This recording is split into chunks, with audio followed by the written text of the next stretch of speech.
أقدم تحية إسلامية. السلام عليكم ورحمة الله وبركاته. من المعلوم لديكم أن النادي العربي يعقد اليوم احتفاله بكل فريق ولمعان، انطلاقا من تطوير مجال اللغة العربية التي نطق بها النبي الكريم ونزل بها القرآن الكريم، وستنطقون بها في جنة النعيم.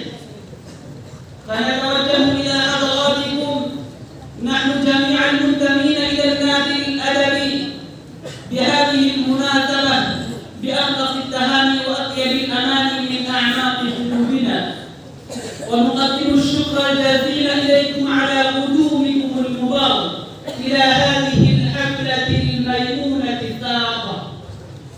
والله لتهتز قلوبنا سرورا واستبشارا، وتتهلل أفاوي وجوهنا فرحا ونشاطا. فكم نستأنس بكم وكم نستعذب كلامكم، وما ذلك إلا أنكم تفضلتم تلبية على ندائنا الخالص وقبولا على دعوتنا المتواضعة، وأعرضتم عن شوقكم إلى عقد الحفلة المباركة. بارك الله تعالى في اتصالكم بهذه اللغة الكريمة وعواطفكم الودية ومشاعركم المخلصة تجاهها.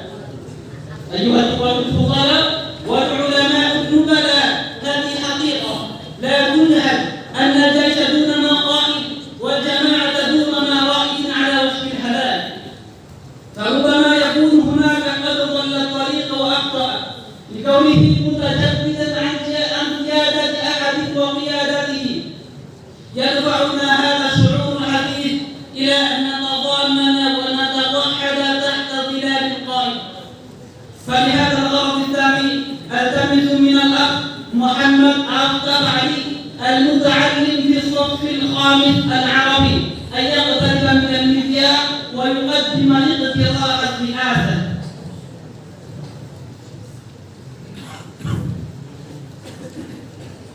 السلام عليكم ورحمة الله وبركاته. أيها الحاضرون الكرام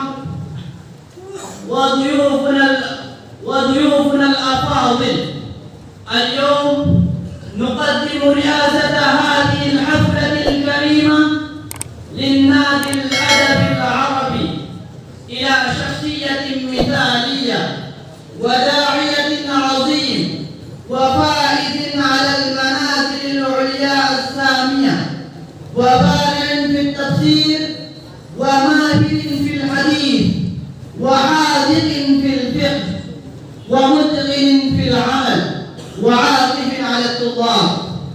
ألا هو فضيلة الشيخ برويز عالم حفظه الله وأطال بقاه، نائب رئيس مادة الحديث الشريف ونائب رئيس هيئة التدريس بالجامعة.